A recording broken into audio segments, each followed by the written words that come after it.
Today's reading is 2 Chronicles chapter 24. Chapter 24, Joash repairs the temple. Joash was 7 years old when he began to reign, and he reigned 40 years in Jerusalem. His mother's name was Zibiah of Beersheba, and Joash did what was right in the eyes of the Lord all the days of Jehoiada the priest. Jehoiada got him for 2 wives, and he had sons and daughters.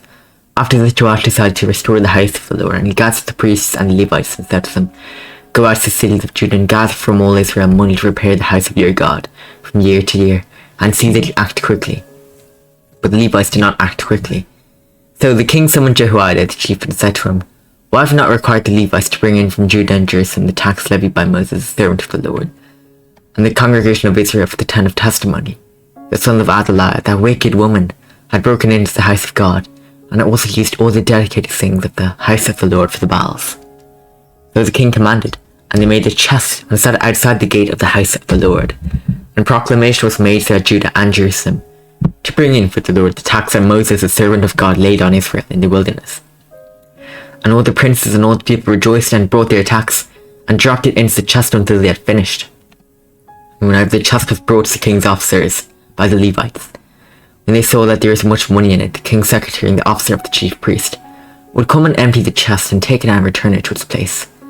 Thus they did day after day, and collected money in abundance. And the king and Jehoiada gave it to those with charge of the work of the house of the Lord. And they hired masons and carpenters to restore the house of the Lord, and also workers in iron and bronze to repair the house of the Lord. So those who were engaged in the work laboured, and the repairing went forward in their hands, and they restored the house of God to its proper condition, and strengthened it.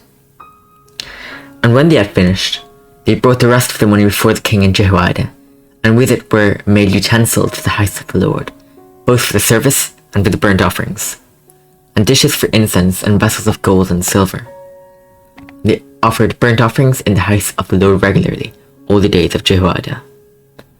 Now after the death of Jehoiada, the princes of Judah came and paid homage to the king.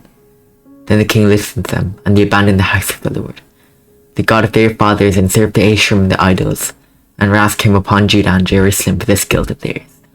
These sent prophets among them to bring them back to the Lord. These testified against them, but they did not pay attention. Joash's treachery.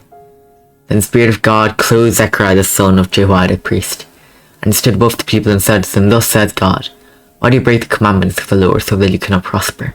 Because you have forsaken the Lord, he has forsaken you." But they conspired against him, and by command of the king they stoned him with stones in the court of the house of the Lord. Thus Joash the king did not remember the kindness that Jehoiada, Zechariah's father, had shown him, but killed his son. And when he was dying he said, "May the Lord see and avenge." Joash assassinated. At the end of the year, the army of the Syrians came up against Judah, Joash. They came to Judah and Jerusalem and destroyed all the princes of the people from among the people, and sent all their spoils to the king of Damascus. Though the army of the Syrians had come with few men, the Lord delivered into their hand a very great army, because Judah had forsaken the Lord, the God of their fathers. Thus they executed judgment on Judah. When they had departed from him, leaving him severely wounded, his servants conspired against him because of the blood of the son of Jehoiada the priest, and killed him on his bed. So he died, and they buried him in the city of David. But they did not bury him in the tombs of the kings. Those that conspired against him were Zabad the son of Shemias the Ammonite, and Jehozabad the son of Shimris the Moabite. Accounts of his sons and of the many oracles against him, and of the rebuilding of the house of God, are written in the story of the book of the kings. And Amaziah his son reigned in his place. This is the word of the Lord. Amen.